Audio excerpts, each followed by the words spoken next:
Pagi, Bapak Ibu Saudara-saudari yang dikasihi oleh Tuhan Yesus Kristus, berjumpa kembali di dalam doa pagi GKI Samanhudi 11 Januari 2026. Sebelum bersama-sama kita mendengarkan firman Tuhan, mari kita satukan hati di dalam doa, mari kita berdoa. Tuhan yang mengasihi kami, terima kasih karena Engkau memberkati dan menyertai kami. Terima kasih karena kasih setia Tuhan yang selalu baru dalam hidup kami. Dan sekarang kami bersama-sama akan mendengarkan sabda kebenaran firman Tuhan. Mari berkata-katalah atas kami karena kami anak-anak-Mu di tempat ini bersedia untuk mendengarkannya. Dalam Kristus kami berdoa dan bersyukur. Amin. Firman Tuhan pada pagi hari ini diambil dari Mazmur pasal yang ke-29.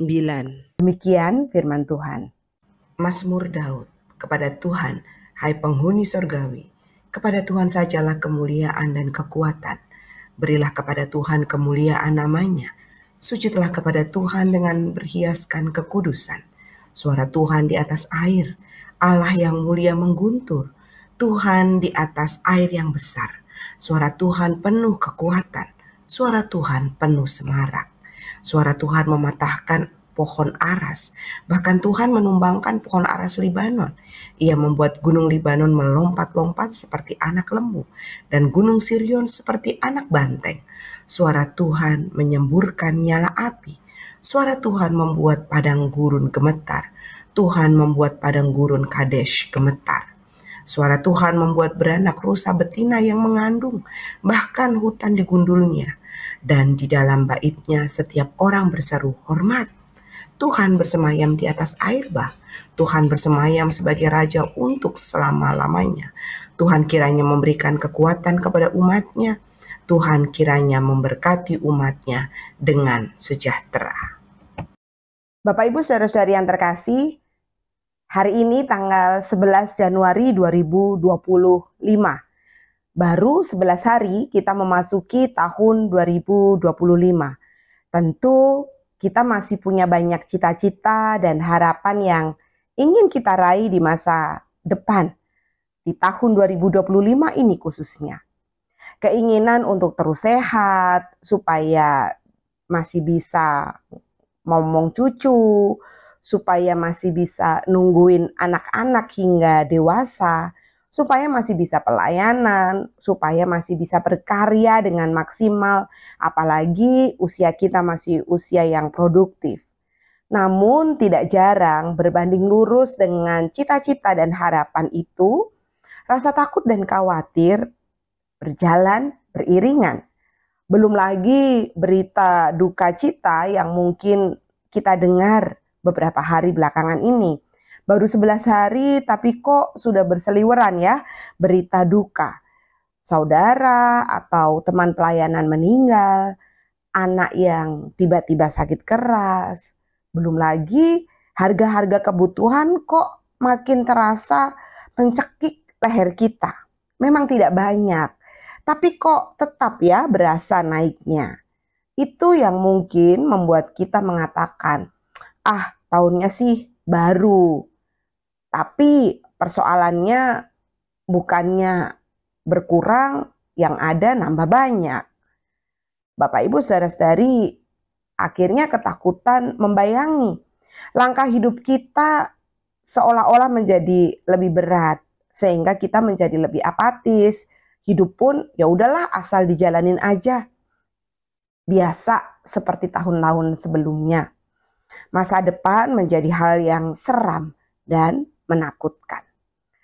Bapak Ibu Saudara-saudari yang dikasihi oleh Tuhan Yesus Kristus, kalau manusia menakutkan masa depan yang tidak kelihatan, bangsa Israel takut bukan dengan masa depan, tapi mereka takut dengan Tuhan. Ini sama ngerinya buat mereka.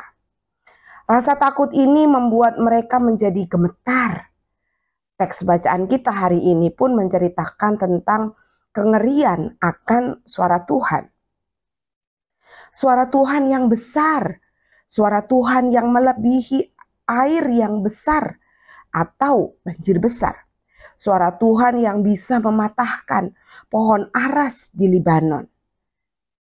Pohon aras Libanon adalah salah satu pohon yang terkuat dan dikenal masyarakat pada waktu itu.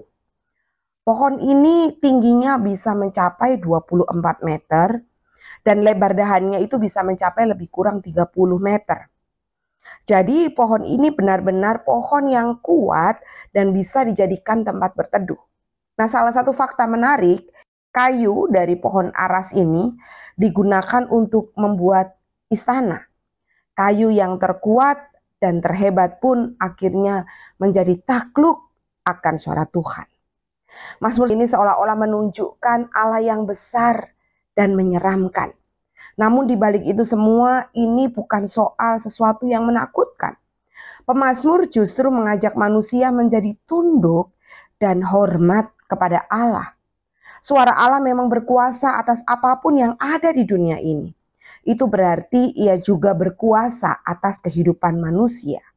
Jika pohon aras di Libanon bisa patah karena suara Allah, apalagi masa depan yang tak nampak di depan kita. Di bagian terakhir teks ini mengatakan bahwa Allah memberkati umatnya dengan sejahtera. Apa itu artinya? Artinya Tuhan memberkati kita dengan rasa tenang dan aman. Oleh sebab itu, ya pertama-tama seperti ajakan pemazmur, mari menyembah Tuhan dalam kekudusan. Mari membuat hidup ini menjadi tempat bagi kita untuk memuji Tuhan.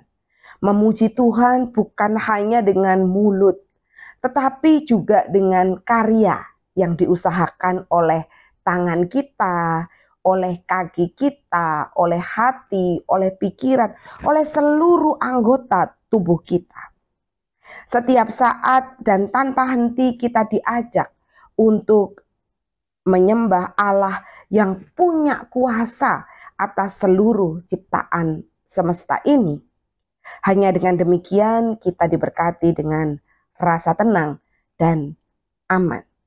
Meski ada kekhawatiran akan apa yang akan terjadi di tahun ini, teruslah menyembah dan memuji Tuhan setiap hari. Akhirnya kita tidak gentar untuk mengharapkan yang baik yang terjadi di tahun 2025 ini. Jadi terus menyembah Tuhan setiap hari. Terus memuji Tuhan setiap waktu dan tempat. Dan suara Tuhan yang berkuasa itu terus menuntun langkah kehidupan kita. Tuhan memberkati kita. Amin. Mari kita berdoa. Ya Tuhan, biarlah tangan kasih Tuhan yang terus menyertai kami, sehingga kami tidak gentar dalam menghadapi masa yang akan datang ini.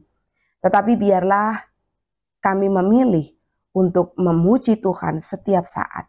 Kami memilih untuk menyembah Tuhan setiap saat. Karena untuk itu kami ada di tengah dunia ini. Hanya untuk memuji dan memuliakan nama Tuhan. Di dalam Kristus kami berdoa dan bersyukur. Amin. Bagi Bapak Ibu yang memiliki pergumulan khusus dan ingin didoakan, bisa menghubungi rekan-rekan pendeta di nomor berikut.